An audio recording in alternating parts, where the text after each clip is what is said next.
morning. How are y'all doing? Let me make a quick share.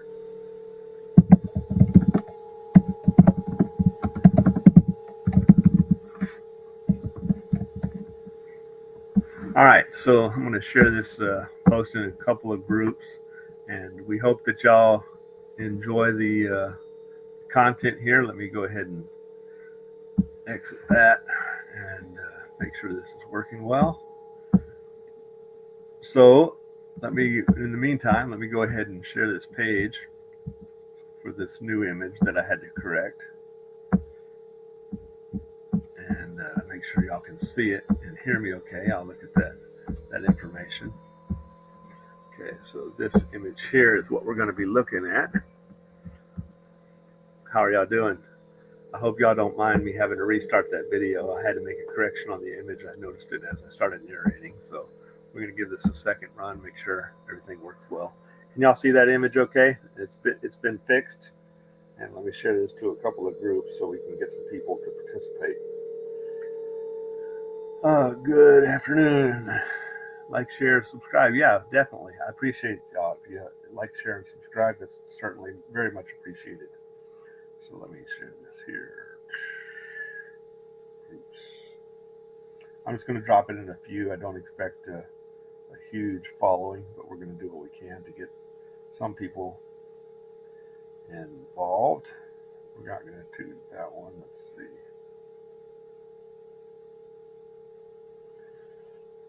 Some protection groups. I'm not going to share it in the pit bull groups. I don't think this is more for protection work.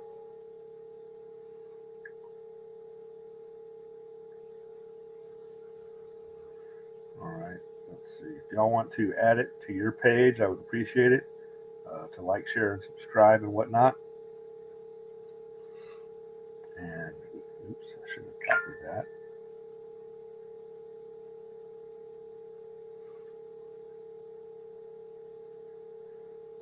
Copy. So I hope everybody's having a good day here. Let me refresh this page and see if we've got it shared everywhere. We've got 4 shares. Let's see, 5 shares. Share it to your page because I think this is a good topic for people that want to get the most out of their dog, and in terms of protection work or hog hunting work and whatnot. Well, with hog hunting, you're going to be a little bit limited on how much you can do because we're going to be relying on genetic potential for a dog to remain engaged and stay engaged during conflicts. And if y'all have a particular question or topic that you want to add to this, but we're going to be talking about classical conditioning and operant conditioning and how they can be used to improve the dog's response to remain engaged in combat during protection work and hog catch. So, there's a lot of people that are trainers, but they only have experience with certain breeds that are super easy to work. And so when you're dealing with a breed that is atypical, having an understanding of this image and this graph and how your approach to things can improve a dog's success is going to be hopefully more understood. Oh, I don't need it in that group. Let me delete that one. I don't want to share this in pit bull groups. They'll use it for inappropriate content. All right, let's go back and see these groups now. Let's see, new era, edit. If it worked, I don't need to actually. Let me put it in one more group, y'all, and then we'll rock and roll and get this baby underway. War group protection.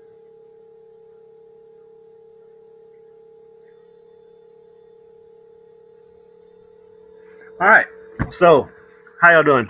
Thank you for the patience. We got 16, 17 people in here so far, but we're going to talk about how understanding thresholds in a dog's genetics, as well as conditioning and training and behavior modification, can increase the potential of this dog. Let me go ahead and maximize this image so y'all can see this image. You don't have to see me. It'd be cool if I could make me a little smaller, but it is what it is. Just remember this bottom. I guess you don't need to see me, but people sometimes like to see the person that's talking. Um, so actually, you know what? I am going to leave it there, and because I think that. All right, yeah. So we can see this here. All right, I'm going to check and see if you can see my mouse, and go to this membership article. Can y'all see my mouse moving as I go across this image here? Let me know in the comments if you can see my mouse, because I want to describe what's going on and through different parts. All right, yes, sir. They can see my mouse. Good. All right, so what we're going to look at here is there's different levels of stimuli that you use when you're training a dog. And some dogs, their lower threshold may be, really low, and they're super easy to start up and work. All you have to do is like present a prey item or some sort of mild threat. It can be distance, and they just key up right away. They want to get that prey item, or they respond to that threat with defense drive if there is a threat. And those dogs are easy to start. Now, it's not true that in all cases a dog that starts to respond. So what a threshold, let's define threshold. A lot of people think a threshold is a limit, and to a degree it is. But what it is really is a transition from one response to another response, because you've limited the initial response and you've now capped it, and you're going to transition into another response. So let's say you have a mouse that's just sitting on the floor, it's not moving at all, and a cat sees that mouse just sitting still. The cat may go into prey drive, but it may not. It depends on that cat's threshold. But if that mouse moves, it's going to transition from an unresponsive, unengaged behavior to become engaged. And that's going to be the lower threshold when you change from no chase or hunt into chase and hunt. Okay. Now, if that mouse runs super fast, all right, or if it's really hot outside, the cat can eventually get tired or lose interest as it gets hot or tired, and then it can go to the last behavior, which is to disengage and to stop, because the mouse is just too fast and it's too hot. All right, so a threshold means you're going to transition from one behavior to another, and a high threshold is when you're going to stop that working behavior and go into a non-working behavior again. So the cat's laying still, the cat starts to hunt, and then the cat stops hunting because it feels like failure is inevitable. All right, so this is like a learned helplessness, learned helplessness to some degree. Now, the same can be said for defense. So you have some sort of dog maybe sleeping, doesn't hear any noise, doesn't know anything's going on, and something happens, some sort of stimulus that, maybe it hears the wind blowing and some sticks rattling, but it just kind of figures that's life, and so it's not really responding to the wind blowing or the sticks rattling. Because it's just a low stimulus. So a low stimulus that's not going to trigger a response in the dog. So the dog is unresponsive. And then something happens where that sound or disturbance becomes louder. And they hear a boom, and the dog maybe jumps up and it goes into a working behavior, like looking around, what's going on? And this is a defensive response to a sound. And then maybe you have a higher threshold here, like a flashbang, boom, super loud. And the dog says, oh, never mind, I'm going to look for shelter. And the dog goes to disengage again. So you have a small working potential. And what we want to do when we're training dogs for protection work is we want to maximize this working potential. And the way we're going to do that is we're going to try to shift this lower threshold down and to the left, and try to shift this upper threshold up and to the right. And we're going to do two different types of conditioning here to do this. Now, it's true that, let me first define what operant conditioning and classical conditioning are. In fact, I should probably define classical conditioning first.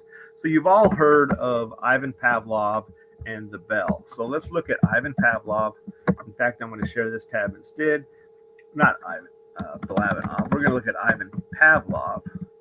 And actually, we're going to look at the bell. Bell, classical conditioning.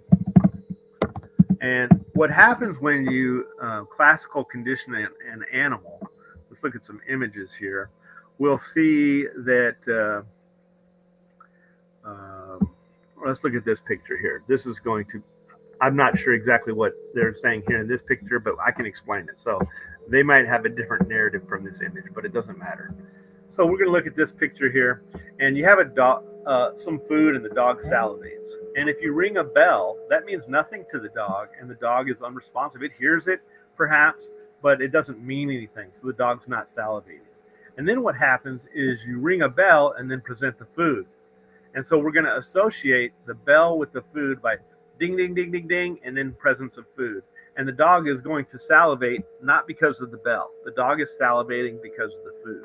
But after this is done a number of times, the dog will then associate that bell with that food. So then if you ring the bell, the dog is going to expect the food because it's been classically conditioned or associated. It's also classical conditioning is also called associative learning. The dog associates the bell with the food, and so it salivates. All right. So initially, the food makes it salivate, and the bell means nothing. But then when you're done, because of conditioning, now the bell makes the dog salivate. And what happens is, as you do this again and again, the trigger to this response becomes quicker and quicker and quicker. And so if we go back to this tab, what we can do is you can do the same thing with training. So let's say you have if the first time you have that mouse, it's just there and it's laying still. So you have a low stimulus, and because the mouse is still, the dog is not responding. But as the mouse starts to move a little bit, the dog gets more responsive. Maybe it lifts its head up and its ears perk forward, and it's kind of interested. The mouse maybe jumps a little bit and runs, or it gets closer, and the dog or the cat says, hey, I think I can get that mouse. And now the mouse responds even faster. Well, after it's done this a number of times, the amount of stimulus that's required to elicit hunting behavior gets lower. So after it's done in a number of times, because that dog or cat will start to associate the presence of the mouse with reward or food, then the cat or dog will start to hunt more successfully and be triggered quicker and quicker and quicker. And the same thing is true when we're doing protection training. We use the word guard, and when I use that word guard, and a dog, let's say, all right, the dog hears the word guard, which is a very guttural sound, guard. It's a distinct sound, and the dog hears it. The dog at first, it means nothing. It's like the bell and the food. It doesn't associate the word guard with a threat, just like the dog doesn't associate the bell with the food. But after you've said guard a number of times and then a threat presents itself, then the dog starts to associate that guard with the threat. And two things are going to happen. You're going to have classical conditioning that builds that association, but after the dog has also learned that a threat is going to present, then it's not going to wait for a super high threat. That the threshold that's required to stimulate that responding behavior is going to be decreased. So maybe at first a person has to come out and be super suspicious, really, really suspicious, maybe even flank the dog or harm the dog in some way. And after you've done that enough times, then the dog's going to build an expectation, not only with the word guard or the threat, but it's also going to think that just that presence of the man is also going to lead danger too. So we have the man leads danger, and then the word guard. So, through conditioning, we're starting to build an association, and that dog gets quicker and quicker to respond to a threat, even when the threat is not a threat, because they begin to expect the threat. And so that's going to lower the amount of threshold to more quickly engage that dog's initial response to working potential.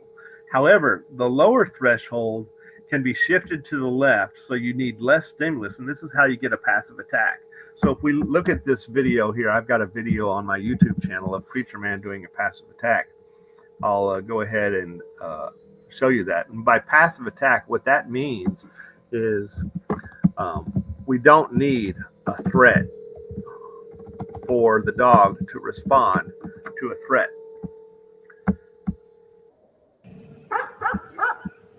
So Keaton is just sitting here. Let me turn the volume down. Keaton is not a threat at all right now. Let me make sure this tab is showing. Good, it is. He's just sitting there, and the dog is going to be unconcerned with him. until I say the word guard. And then he's going to look for some sort of threat. And there's some people over here, cameraman or observers over here, and then the cameraman's here, obviously in front.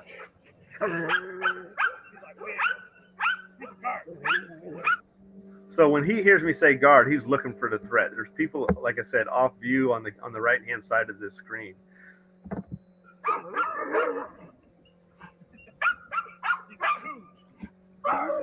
All right, now this dog is like 10 years old here and maybe losing his sight a little bit at this particular time. These people that are off to the right are actually people that Preacher knows. So he looked at him and he's like, I don't think that's really a threat. Yes, I responded to it to look and see who they are, but he probably could detect their scent or recognize them. And so he's now targeting over here, Keaton. Keaton is not being threat, but we have built an association with the word guard, and through training earlier when Keaton was a threat, that he now knows that a threat is potential. So we have lowered the dog's threshold through classical conditioning and operant conditioning, both. Classical conditioning to the word and the threat, and operant conditioning of the threat to engage the threat to make the threat leave. And I'll discuss that in just a minute. So let me go ahead and finish the video.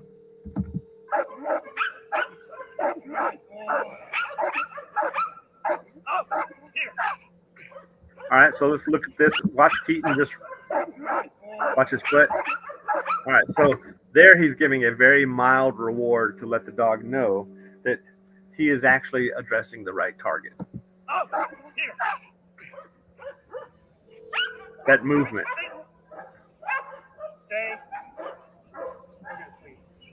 Get the red one.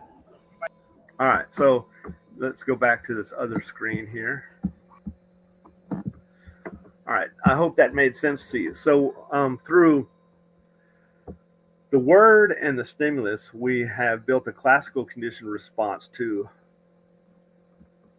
basically, it did not take much stimulus. Let me go here. So it did not take much stimulus to get a response. So right here, just the word alone got us into a response because of associative learning, classical conditioning. But then also the dog stays here and continues to engage because when he challenges that threat, the threat leaves, and that rewards the behavior, which is operant conditioning. All right, but what if Keaton continued to press it? Raising the upper threshold is much harder than is lowering the threshold, lowering the lower threshold. Lowering the lower threshold is easier. That's like if you fire a gun many times, the trigger of the gun becomes polished. It fires quicker and quicker. So we can lower this threshold through repetition and success to build that association. When we build that association, we get an expectation. When we have an expectation that the stimulus is coming, even when it's not present, we are shifting the lower threshold to the left. The stimulus does not have to be as present, but yet we still go into behavior that up here would have required a higher threshold to get that same response. All right, and then raising the upper threshold is more difficult. Now you have to build success. And this is where it's pretty much just operant conditioning. It's not classical conditioning now. And operant conditioning is B.F. Skinner. So let's look at operant conditioning.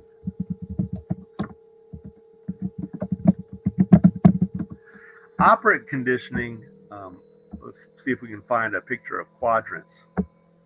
I don't know if this was the right one or not. Let's just look at it. Something bad, positive, giving. All right, giving. Perceive, good, rewarding. We want reward. I want one that shows reward and punishment, positive and negative. All right, here we go. This is a better image. Whoa. Yeah, okay, share this tab instead. So we're going to look at this tab instead. So a lot of people misunderstand this image, so that you have to be careful when you choose a picture for this. Take away the good and the bad. That has no business being used in this graph by somebody that understands it. Operant conditioning is not about good or bad. It's about reinforcement and punishment, positive and negative. Positive does not mean good. Negative does not mean bad. That if somebody tells you that, they are misunderstanding what this methodology is. All right. So positive means we're going to add something to the equation. Now I could add a biscuit or I could add a whooping. I'm fixing to open a can of something. I'm going to deliver some sort of payday, or I'm going to apply electric shock. All right. Both of those are positive, but this, obviously a payday is good, but electric shock is bad. So it's not about bad or good. It's about adding something to the equation. All right. So it's more like math. It's not about psychology. This is about math. We're going to put something additional into the stimulus in order to change the behavior. We can add a biscuit or we can add a shock. All right. Negative means we're going to remove something. We're going to take something out of the equation. So maybe we're going to take the leash off, or we're going to take the threat away, something like that, right? So actually, I shouldn't have said that. So negative reinforcement, we're going to say take away the shock or take the threat away. A negative punishment would be adding a leash, adding a prong collar where you have a correction. Not adding. Oops, I screwed up again. So negative would be we're going to take away something that the dog wants. That's what we're going to do. We're going to take away, let's see, what's something that the dog wants? We're going to take away freedom. So I guess you could say adding a leash is positive punishment, but at the same time, it's taking away freedom. So a punishment is always going to decrease the behavior. And so let's say the dog's running loose and going crazy. So we're going to add a leash in order to punish the dog for running away. Okay, we're taking away the freedom because the dog ran away. All right, so somebody can comment down below is adding a leash positive punishment, or is taking away freedom negative punishment? The two are, I guess that would be adding a leash to me, in my opinion, because you can't really take away freedom. You have to add a leash. So let's think of a good example of negative punishment. You're going to take away something that the dog wants in exchange for undesired behavior. See, punishment always decreases a behavior. So when a dog is doing, here we go. We're going to take away its food because it growled at us. All right. So that would be a negative punishment. The dog growled at us when it was eating. We're not going to tolerate that. So we're going to take away that food in order to punish that dog for growling at us. It's learned that growling at us does not work. All right. Now be careful if you do that, because if you're not good at that, you may end up getting bit. So that's just an example, taking away food because the dog growled at us. Here we're going to add a leash if the dog is misbehaving and running away, and we don't want it to run away. So we're going to deny that freedom, take away that freedom by adding a leash. That would be positive punishment. Another form of positive punishment is electric shock. All right, so let's say the dog has an e-collar on, and you're going to provide an electric shock to decrease that behavior of running away. Okay. Again, be careful with that, because if you're not good at using e-collars, that can make a dog panic. So there's a proper way to do that. I'm just trying to make an illustration here. Now, negative reinforcement is something that is done to increase the frequency of a behavior. So we're trying to increase the behavior. So we're reinforcing the behavior by having by taking away something. Okay. So let's say the dog came to us, and so we're going to stop the electric shock. This is about removing an aversive. We're removing something that the dog does not want in order to increase the desired behavior. So we call the dog to us, the dog comes to us, we turn off the shock, and then the dog comes to us. All right, and then positive punishment. This is so easy. Everybody knows this one. Give the biscuit when the dog sits down. Sit, you give him a treat. Okay? So we're giving something in order to increase the behavior. Now, what does that have to do with protection work?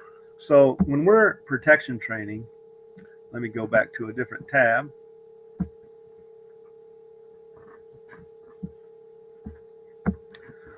We're going to go to, Hey, thank you for the $10. We had somebody donate $10. I certainly appreciate that. You're always dropping a wealth of knowledge. Very few kennels has stood the test of time like your kennel. Well, I certainly appreciate it. We've been here for 25 years, and I'd like to be here for another 25, but only time will tell. All right. Now, if you're interested in looking at this graph or studying later on, I've got it on my Facebook page, and it is on my website. If you go to my membership section, if you want to join my membership tab, you come over here and just click on membership. We do charge $100 a year for our membership, but that's only $8.33 a month. You can click sign up for membership. I'm already signed in, so we don't have to worry about that. But then if we go down here, we have tabs on different things. This blog is not working really very well yet. I've got to work on that. But we're looking at membership articles. And when we get to membership articles, we have a section here on animal behavior, early puppy development, introducing the collar and the leash. And then we have various animal behaviors explained. But we're going to jump down here to this picture here. And we do have a section about thresholds. If we look at this picture right here, this is going to talk about stimulus, upper threshold, lower threshold. It seems backwards, but you would think the lower threshold would be first, but I may need to look at that. But let's go down here for, I may have that right. I'm not looking at that right now. This is the one we're going to look at. So here we have the lower threshold and the upper threshold, or the lower threshold and the higher threshold. So let's go through a training situation. We want to increase this green area, the threshold meter. The wider this green area, the more the dog is going to go. Okay, so we want to decrease this blue and decrease this red. So look how narrow the green is. I should have made this even like a smaller piece of pie. And with good training, we lower the lower threshold to bring this down, and we increase the upper threshold to bring this up. So we have a wider range of where that dog can work. Okay, a perfect protection dog is not going to be just a hair trigger all the time, but when we give it that command or when there is a threat, we don't want to be in this unresponsive, unengaged blue. We want to go into the engaged green. So unresponsive is blue, engaged or go is green, and off is red. All right. So we have a dog that's just getting started. This is their genetic preconditioned response. And if you have good training, then you, with post conditioning or post training, you're going to broaden out this working area. So the dog is, let's say, on a back tie and somebody hides behind a tree. Well, maybe they know the dog's there. Maybe they've even met a lot of people, and the dog does the man does peekaboo, comes out from behind the tree, and the dog's like, okay, this person's acting a little bit suspicious, acting strange. I'm going to look at them, but they haven't really done anything yet. They're just looking at the person. They're really not engaged. And then maybe the person approaches and becomes threatening, or is stalking the dog like a predator. And in response to stalking the dog or shaking a rag, depending on if you're doing sport work or protection work, because sport work, you want to develop a good bite and whatnot. And in protection work, you want to develop some suspicion. So there is a different objective there. But through peekaboo and predatory approach towards the dog, when you are the predator and you're approaching the dog in a certain way, the dog's going to realize you're acting as a potential threat.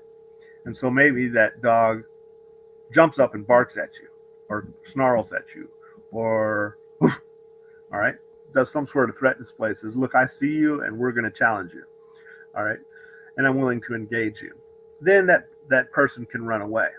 And as you do that more and more times, the dog's going to get more confident. And as it gets more confident, that stimulus required to make that huff and puff and response to the threat is going to decrease. Now, what if the dog doesn't respond to that? Let's say the dog has not responded to any of that. Well, then you might have a decoy that flanks the animal, all right, which means pinches the animal on the side. I don't like it when they come in and approach the face. Think, if you're going to pretend to be a predator, be a predator. Predators very seldom go head to head with their prey. They usually come in from the backside or the flank area because that's, generally speaking, a safer area to be. Now, if you're hog hunting, of course, you'll want to teach that dog to catch the ear, and that can be done through training as well. But we're going to keep this on protection work for now. So come in from the rear or the flank area of the dog and approach it, and that's going to teach the dog to circle and face you. And then when the dog circles and faces you, then you run away. You go into evasive behavior.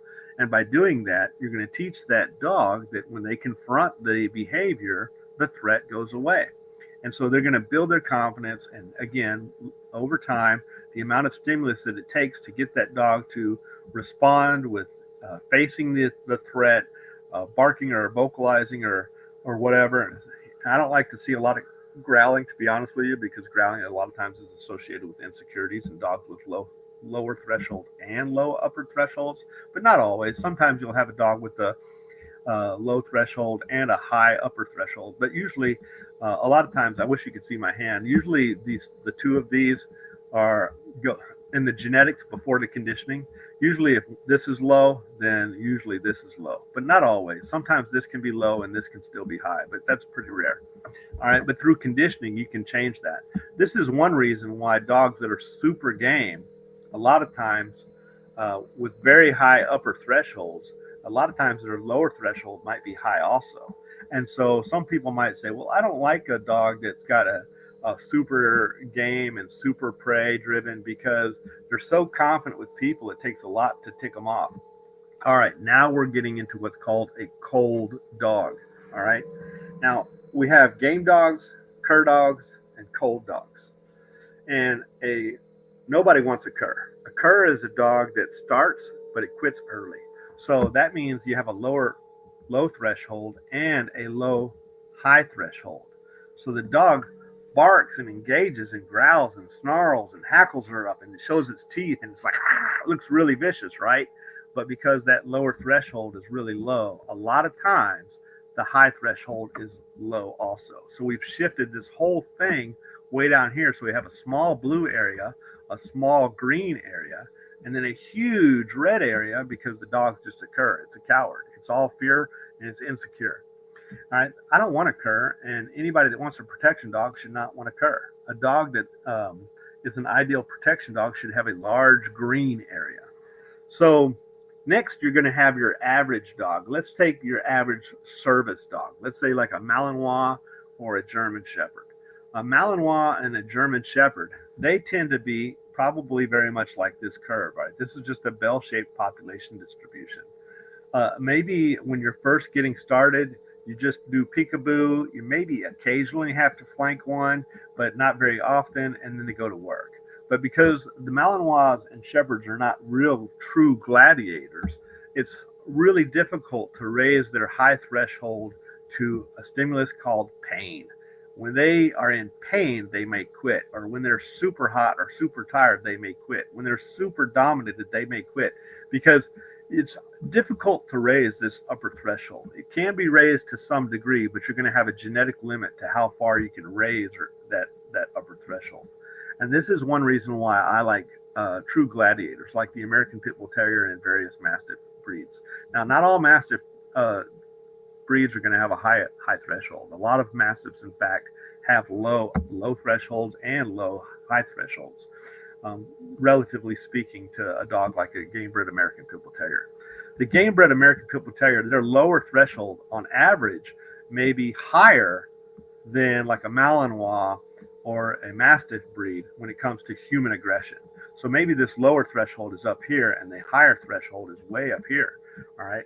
And what I mean by that is you might be able to do peekaboo, you might be able to come out and flank the dog, and they still are being friendly. But once you get them going, it's like impossible to stop them. There's videos of American Pit Bull Terriers that have been shot while they're engaged and they still remain engaged. Now, of course, that's not going to be your average dog, but their pain is not a deterrent to them like it is with many other breeds. Now, some, of course, are going to have low thresholds. I'm talking about extreme cases here.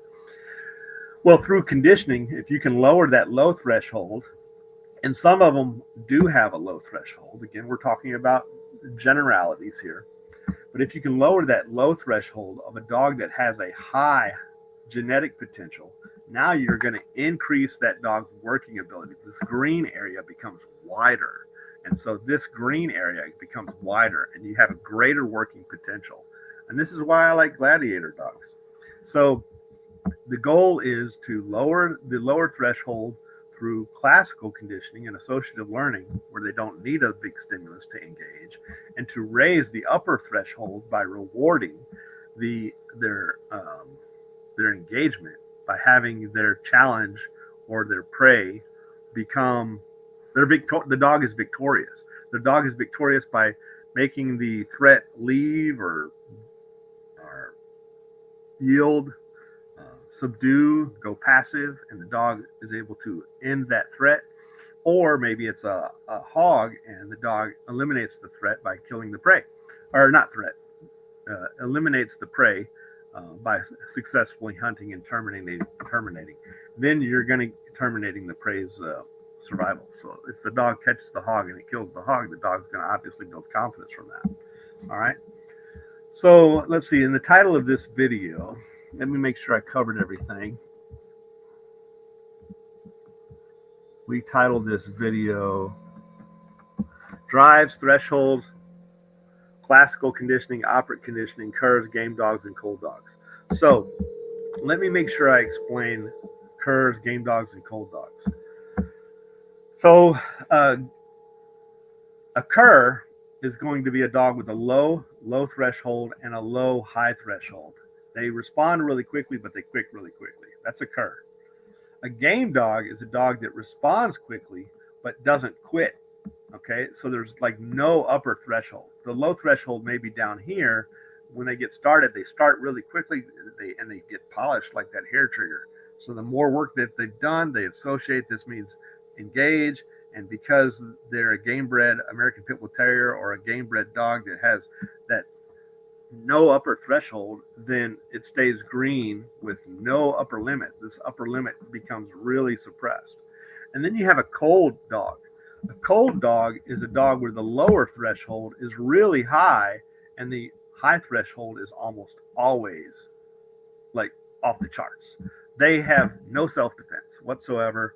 And so you cannot even get a response from them because their threshold, I've seen a few dogs that almost have no response to pain whatsoever. They don't care. You can go in there and clobber them and they just unrespond. Of course, that's not something I condone, but after 25 years in the industry, you've seen those types of things. Okay.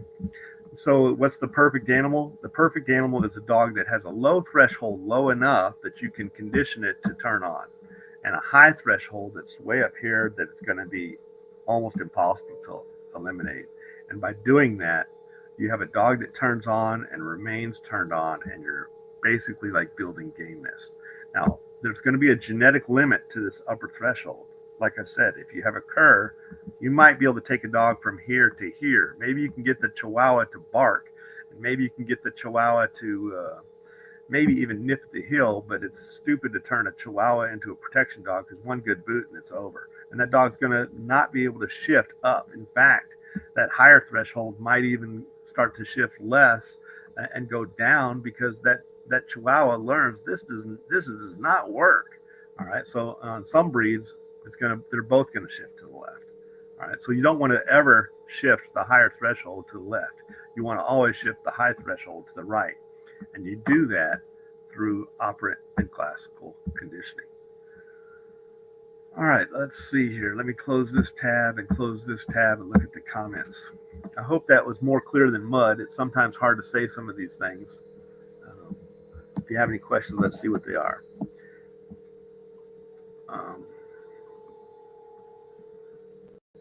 Salute Mr. Robinson from the UK. Thank you. All right. He was saying, yes, sir. He could see the mouse or hear me. Thumbs up. I guess that's a bomb. I can't tell. Lee and chat, Mike Dan. Let's see.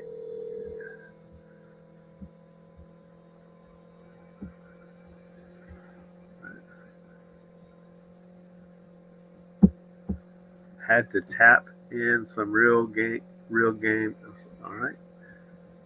I guess he was saying you could hear me good or whatever. Great topic here. We had this gentleman donated $10. Thank you for the support to the channel. Hey, if y'all want to support to the channel, I think YouTube takes like 40% or 60%. We do have a Cash App. I'm not asking for y'all to donate, but if you benefit from the lesson, you can always donate. We appreciate that. If it's just entertainment to you, it's not necessary. Shock collar, there you go. For that would be the positive punishment. If you're turning on the shock collar, that would be positive punishment. If you're turning off the shock collar, that would be negative reinforcement. All right, because turning on is applying it aversive, which is positive punishment. If you're turning off the shock collar, you're removing the aversive, which is negative reinforcement. All right. I like the concept of game bred band dogs. Me too, man. I think that they are the ultimate dog in an ideal situation. All right, so I hope that was more clear than mud. Maybe I'll make a second video about this in time where I'm not live and I get some notes and get a little bit more organized. Maybe I'll update that. I'll call this one maybe part 1 and the other one part 2 if I do that. If I don't do that, then I'll watch this video later on and see if it comes off clear. I had some troubles this morning making that image, but after it was all said and done, I think the image is correct now. Putting some things in the wrong thing. All right, so thoughts on the American Bulldogs. The American Bulldogs, if you get a good one, let's say you talk to Gail Raponi and tell him what you want, and you get a good one, then you can get a dog that's got some really good thresholds in terms of heat tolerance. I don't want a dog that's sensitive to heat, so I want that higher threshold to be pretty high so they can tolerate and continue to work in the heat. But a lot of American Bulldogs do not have good heat tolerance, and so they tend to turn off and quit working pretty early. The Alapaha is one of the breeds that I have not actually worked, so I can't really comment on those, but phenotypically, they kind of look like they would have the same kind of issues. And also hip issues. You see hip issues in American Bulldogs as well. And in the American Bulldog, you find human-friendly ones and you find human defensive ones. They're both types exist. So check on the bloodline. I would recommend Gail Raponi for an American Bulldog. All right. What Mastiffs have a high threshold? Well, you have to look for the individual. And the problem with the Mastiff breed is inconsistency. They were at one time good home protection dogs, but as pet breeders bred them for looks, they got bigger, and then when they got bigger and bigger and bigger, they had to make them gentler and gentler and gentler so people could handle their animals. And so you'll find some that are super sensitive and just, even though they're physically capable of taking punishment, they just mentally can't handle it. So some of them are pretty sensitive. Plus, a lot of them are very submissive and won't turn on no matter what happens. So, and then the ones that do turn on, a lot of times they're kind of weak on the upper threshold limit. They turn on quick, but they also turn off quick because they can't take pressure. So even though they're physically capable of taking pressure, mentally they fold and they car out and quit. So this is one of the problems with Mastiff breeds in general. But occasionally you'll find anomalies. As far as I'm concerned, I think some of the Mastiffs that have the higher thresholds on the upper right is if you can find a good example of an English Mastiff, which it's not easy to find a good example. Okay, probably 90% of them are trash. But if you can find a good example, a good English Mastiff physically can take a ton of punishment because they're physically very tough. The question is, can they mentally? So when you find that 10% that mentally can take it, they have really good thresholds. The problem with the English Mastiff is going to be heat again. I've seen a couple that could still work in hot weather, but those are rare. Another reason why I like English Mastiffs over some of the other Mastiff breeds is because the English Mastiff tends to have better hips. Don't get me wrong, there's still plenty of English Mastiffs that have bad hips. You know, I would say probably a third, or probably a third are bad, a third are fair, and a third are good, or something along those lines. The problem with the Neapolitan Mastiff and the Cane Corso is both of those breeds have low thresholds. So they turn on really quickly, and so people like them for huff and puff and bluff. But that's not enough, y'all. Not when there's a real threat. So if you pressure one of those breeds too soon with real combat, they're going to fold most times. They can't take a lot of pressure. Mentally, they're weak. They get scared easy and they quit easy. That's fine if you just need a deterrent. But if you actually need a dog that's going to actually engage and remain engaged, and you need more than just a deterrent, then you need a dog that has a high upper threshold. And this is the faults on the Cane Corso and the Neapolitan and many of the other Mastiff breeds. Now, again, there are some good examples, but they just don't run a dime a dozen. They're kind of rare, for a good example. And then the hip dysplasia in Neapolitans is probably 2/3 of the population. Probably 60% of them have hip dysplasia. And the Cane Corso is probably like 40%. So these are some of the concerns with some of those other Mastiff breeds. The Great Danes are too fragile. They can't tend to sustain the level of toughness that I expect to see in a dog, mentally or physically. That's not just Americans, y'all. I've seen them over in Europe doing the same thing, especially with like the Presa Canarios. Thoughts on well-bred German Shepherd? A well-bred German Shepherd makes a good guard dog. It's not a family guard dog, in my opinion, because they tend to work out a rank drive instead of fight. Or, rank can be a problem with children. And I don't like long hair. I like clean dogs. A lot of Mastiffs don't have good nerves. It's exactly right. And see, bad nerves is, and I'm glad you brought that up because I wanted to address this idea of nerves versus drives.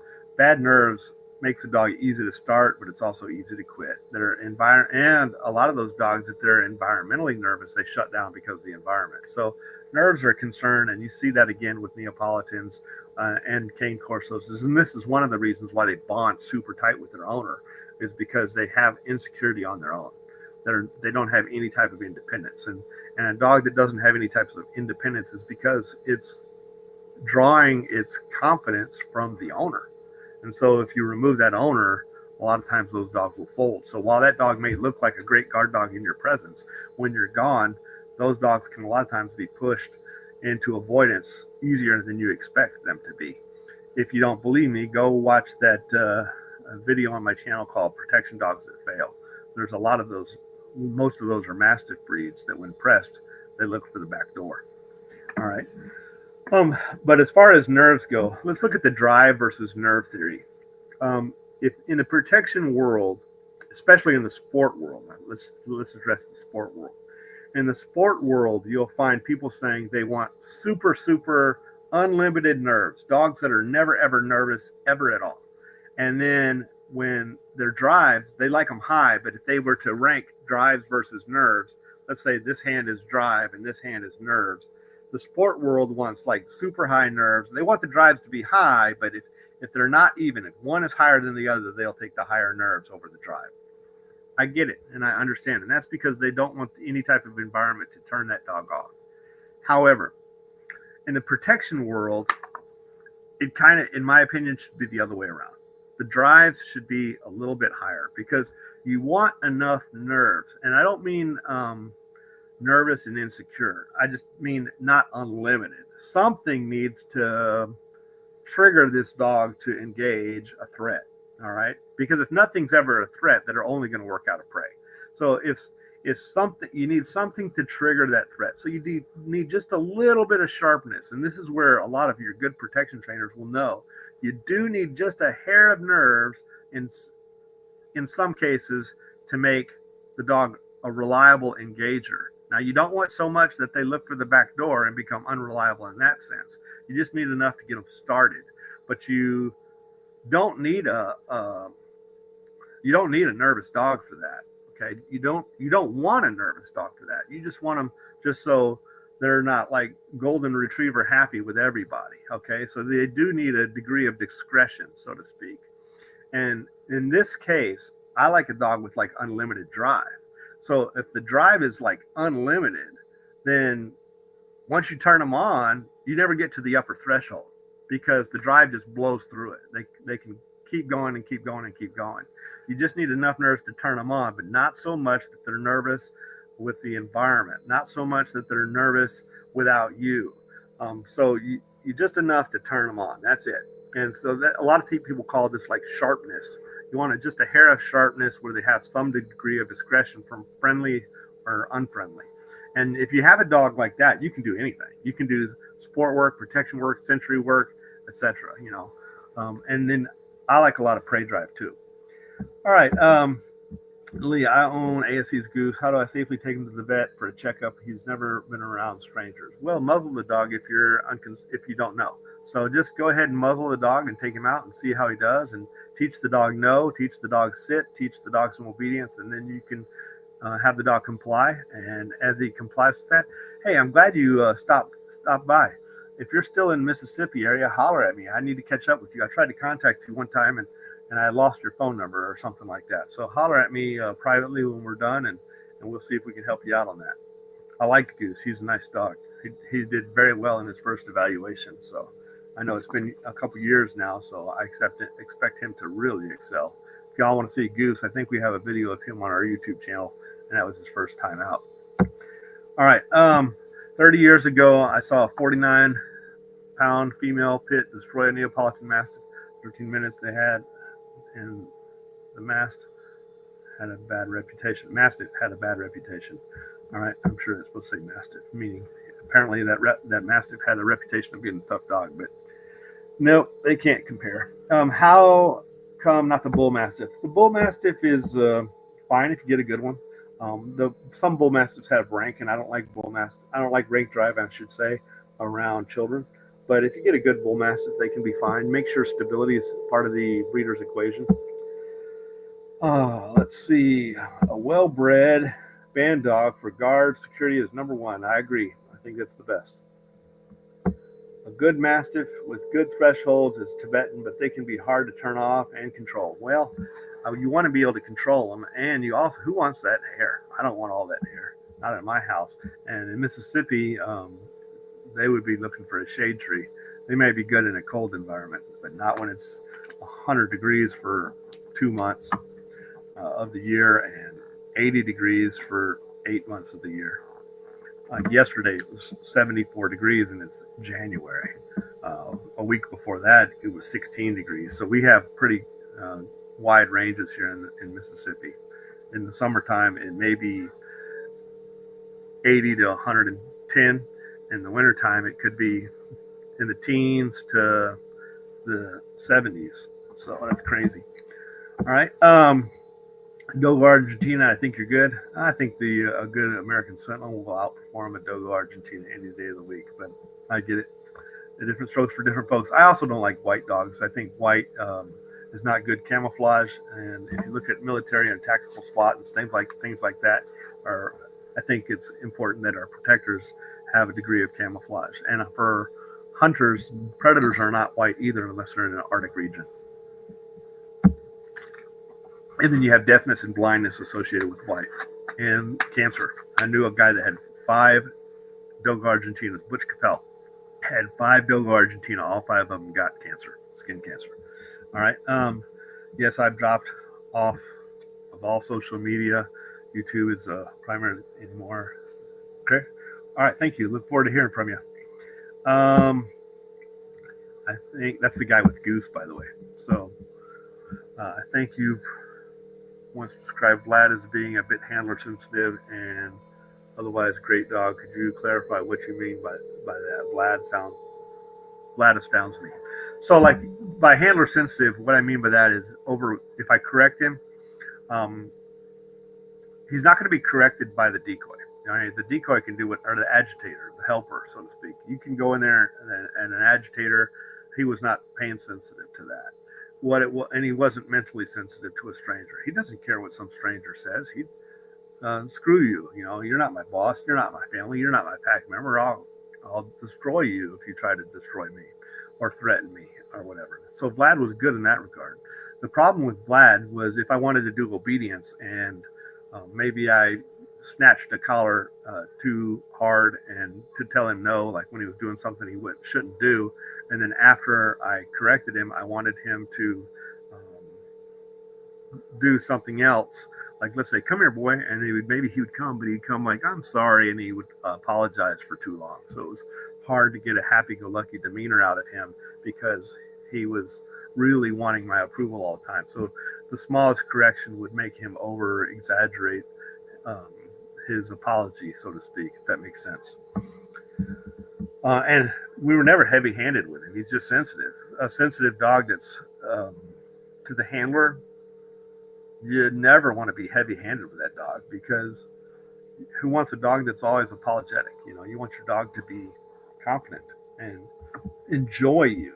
And so Vlad, yes, he would play with me and whatnot, but you have to be careful about how much you correct him, because I want a dog that can be a little bit tolerant when I make mistakes, because look, we're human, and a mistake would be if I told him to get back. I don't want him to be sad because I told him to get back. But a sensitive dog might be sad for that, for something that minor.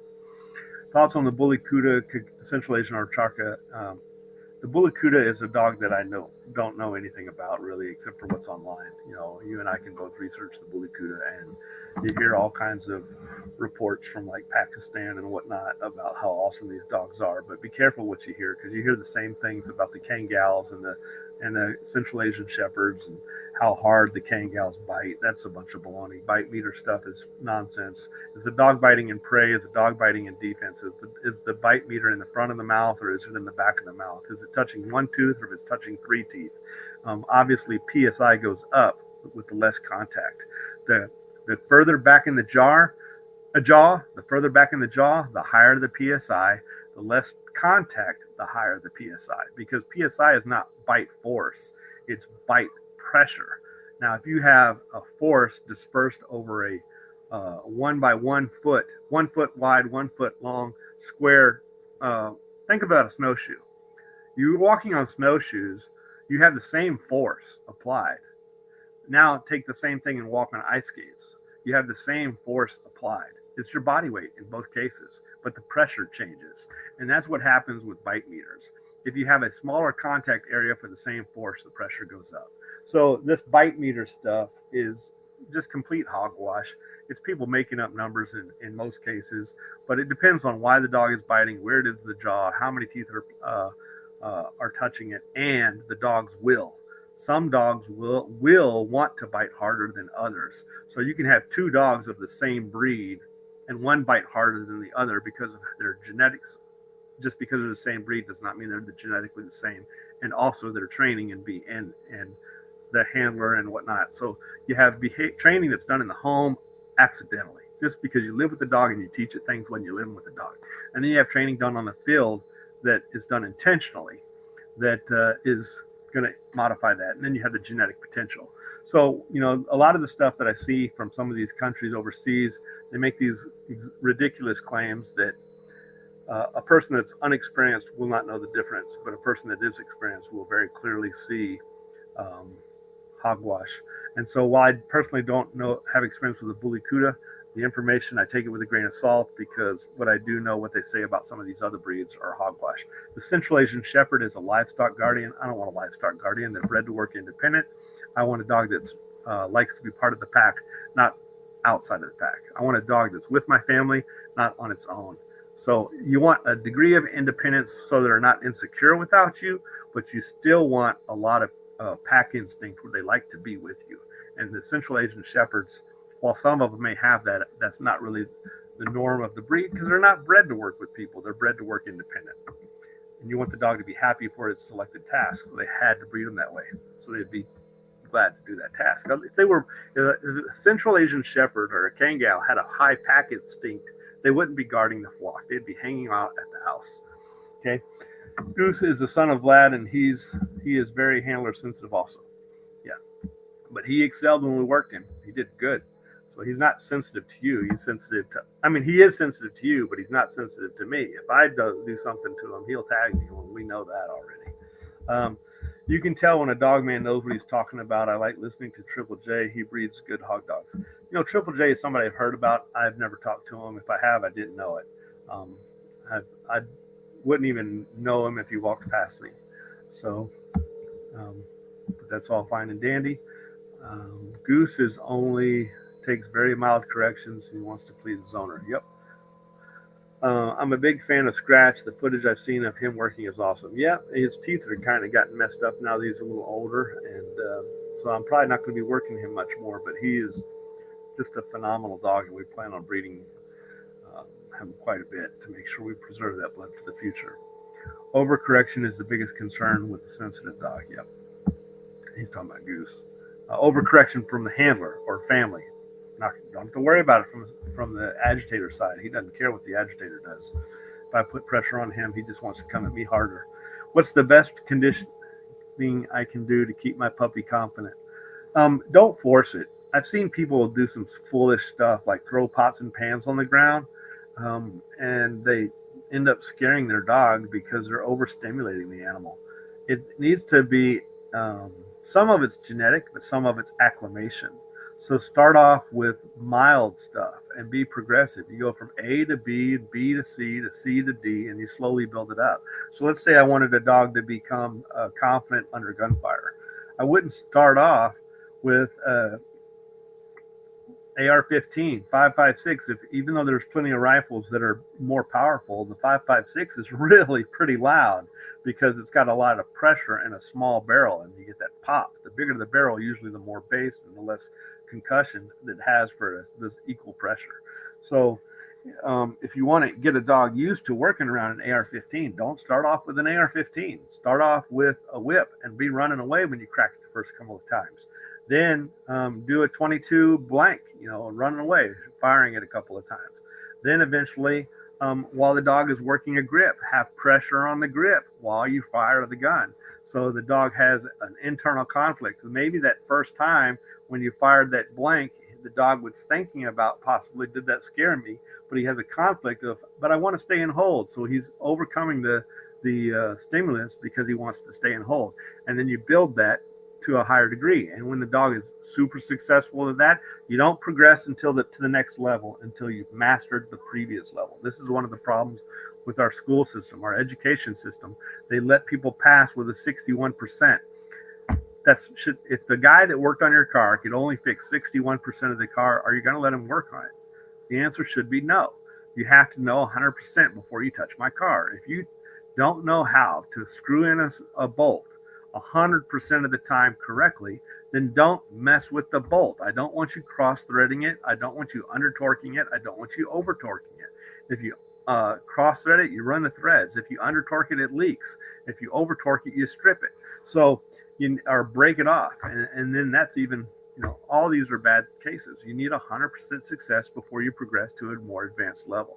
And this is the same thing when the dog is totally does not care about the threat, then you go to the next level. All right. And people go too fast. When in doubt, slow it down. All right. You don't give your keys to your rear wheel drive Porsche turbo to a 16-year-old. Let them start driving with a front wheel drive car that's got 150 horsepower, and you go with them. And the first time they're alone, you make sure they handle that. If you give them a kid a Dodge Hellcat, rear wheel drive, 500 horsepower plus or whatever it is, and they're going to go driving in icy conditions, they're going to wipe out. So you got to build it up and go with the skill level. All right. They're breeding the Bully Kudu with pits now. Of course, they've been doing that for a while. What process should you take when coming up with the breeds besides looking at the pedigrees, and what are some of the examples as breedings being too tight or too close? All right. What I look at is traits. I look at traits and pedigrees both. So traits first, pedigrees second. So traits are going to be telling me what the dog is displaying in terms of prey drive, defense drive, confidence, nerves, structure, cowhock, not cowhocked, muscle tone, body mass, composition, lack of hip dysplasia, good hips, and whatnot. I'm going to look at the traits. And then we're going to look at what areas does this particular animal need improvement on. And you might think, oh, he just said his dogs are weak. No, that's not what I said. Arnold Schwarzenegger, when he was training for the Olympics, you may have heard me say this before, he would take pictures of himself all the time. There was another guy, I can't think of it, I'm not a bodybuilder, but there's a famous bodybuilder that took pictures he would take hundreds of pictures a week. And he was considered to have like the perfect physique. If you know who I'm talking about, drop your in the comments below. He's considered by some to be one of the the most perfect physique of all time. He actually competed against Arnold Schwarzenegger once.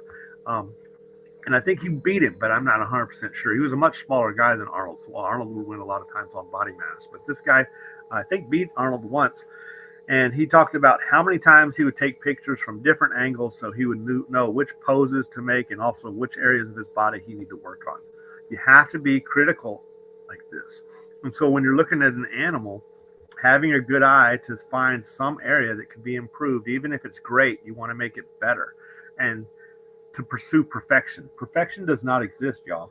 Anybody that says they have a perfect animal is limited on their ability to decipher an area of improvement. You have to be able to find something that can be improved and take great to better to best, but perfection is unobtainable. And if you pursue perfection, you will obtain excellence. And so that critical eye of trying to find what areas to improve. Then you look at the breeding options that you have available, and you try to find dogs that their area of excellence and perfection complements the other areas and that other dog. So let's say I have a dog that's got great muscle tone, great drive, great confidence, but it could use a little bit of improvement, let's say in the nerve department, or maybe it's a little bit cowhocked. And so I'm going to take it to another dog that's got really good conformation and has really solid nerves. And then I look and after I've lined up those traits to make sure we can improve both dogs and make a better dog than either one of the parents, then I'm going to also look at the pedigree and see, does their lineage show the same traits? I'm looking for consistency in the pedigree.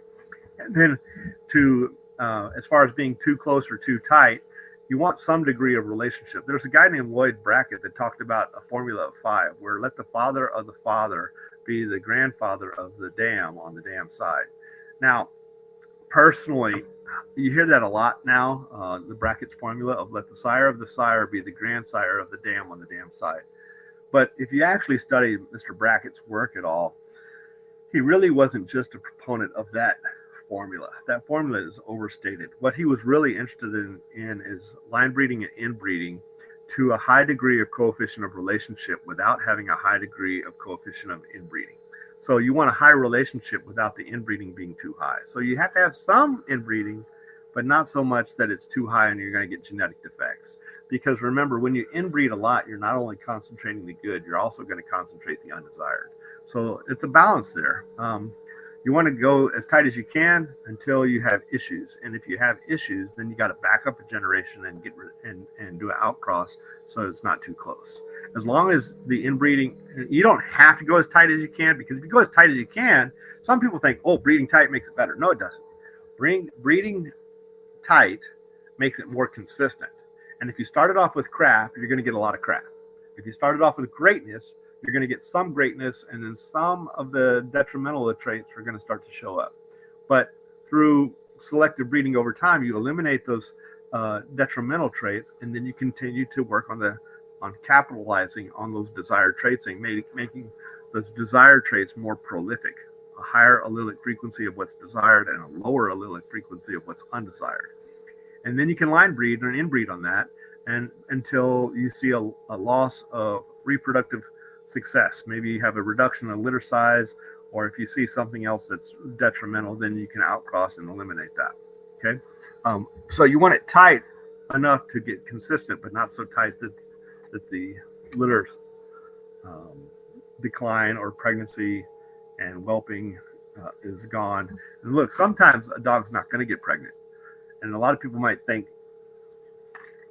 oh, the dog didn't get pregnant, that means there's a genetic fault. Look, that's not the case. Sometimes you didn't breed them at the right time. Maybe you were traveling, right? Like recently we had an onyx, we bred onyx, and she didn't get pregnant. Well, she's older and I was traveling, so I may have bred her at the wrong time, or maybe because she's older she didn't get pregnant. So it's not always a genetic defect. You have to look at the big picture. Don't miss the forest because the trees are in the way. All right, next. Back in the day, John Bemis bred a dog that bit like an alligator. It would blow your mind. Okay. Any books or recommendations? It depends on what you're going to be interested in. But we have a bunch of books there. Y'all can take a screenshot of that if you want to. Those are books that I recommend. And then we also have some books here. Population genetics. Those aren't really lined up. But any book on population genetics, natural selection, animal behavior: ecology, pathology, and evolution. Look at pathology. Pathology really, ethology, E-T. Let me do a screen share of that. All right, so just so you can make sure I spell this right, take a screenshot of this if you want to. Ethology is about animal behavior. So here you'll learn about drives and thresholds and why animals display certain traits. To me, the ethological approach to training is a little bit easier than the operant conditioning method of training, because operant conditioning is based off of positive reinforcement, negative reinforcement, positive punishment, and negative punishment. Ethology makes it simpler. Something is either good or something is either bad. All right, so decoy comes out, that's a threat. Agitator comes out, that's bad, that's a threat. I bark at the man runs away, that's good. So now the dog learns to engage. All right, now decoy comes out and I bark at the man, but because we're going to advance to a higher level, the agitator is going to say barking is not enough, you have to engage. So now we're going to get closer and the dog engages. I bite the man, bite the agitator, the man runs away, the dog wins, that's good. All right, and then we slowly build up from the bark to the bite to the fight, and then sometimes dogs fold at the bite because they just don't have the genetic potential to remain engaged. They're going to genetically look for the flight option to run away. And some dogs, like a possum, will freeze. So some dogs will fight, some dogs will freeze, and some dogs will flight. So you have to be careful when you do that. But the ethological or ethology approach to training is a little more simple than the classical conditioning, or excuse me, the operant conditioning, which is all positive, negative reinforcement and punishment. All right, Salute, thank you for joining us, man. We're glad to have you.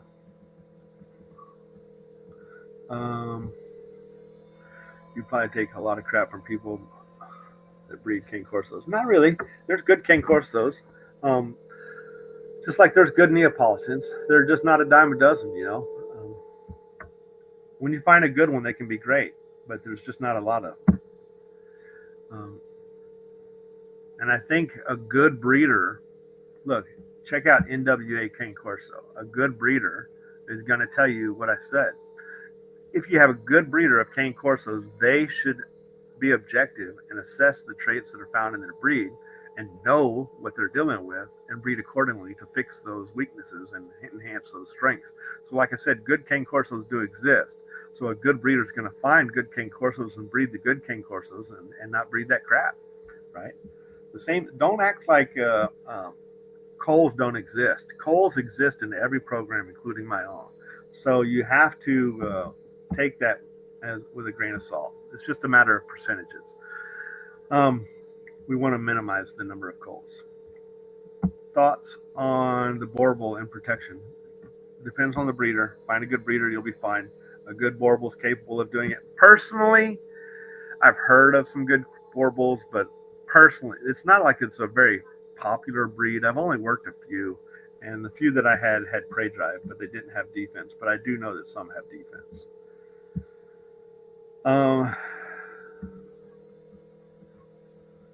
Okay.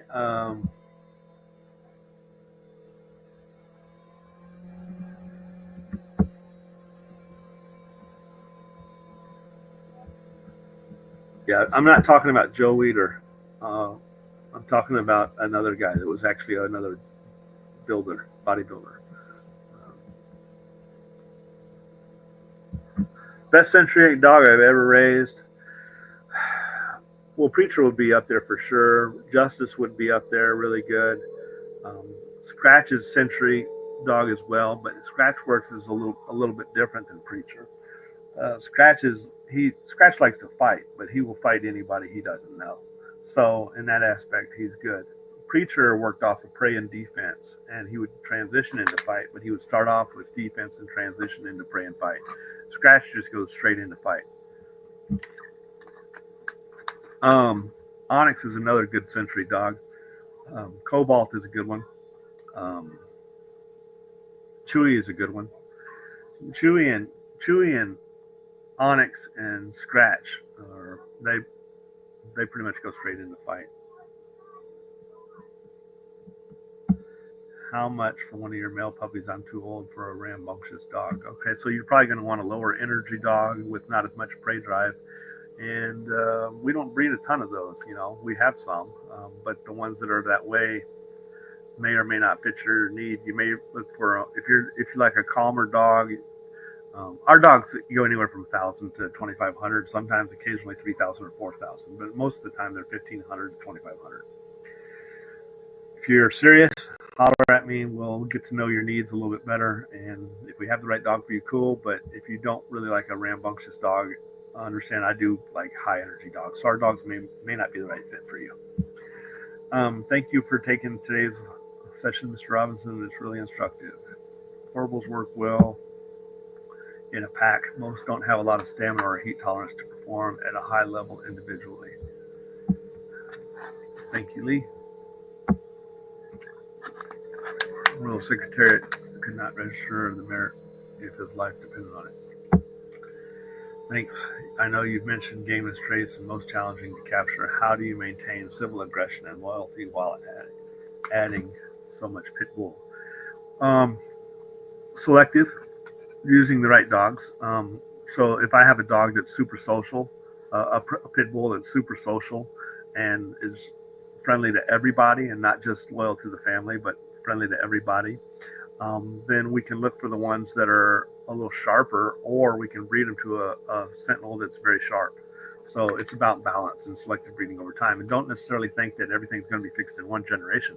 So sometimes we'll breed a dog that's got a lot of desirable traits into the gene pool and select accordingly. If there's something there that works out perfect, then cool. But if not, but if the dog's checking all the boxes besides civil aggression, then we'll take that progeny and breed it to a dog that's more civilly aggressive on the second generation. Okay. And again, there's another approach to this. If you have a dog that's super social, you can decrease some of that socialness by introducing defense work and civil agitation at a younger age. I don't like to, generally speaking, do defense work and civil agitation with a younger dog, because if you have a nervous dog, they're not going to be prepared to handle that, and you can break those dogs. But if you have a dog that's got a high social behavior, then you can work some of those dogs in some defense a little earlier, and it'll work out for you. Okay. All right. Y'all take care. I'm going to sign off on that note. Y'all have a blessed day. Bye. Thanks for joining.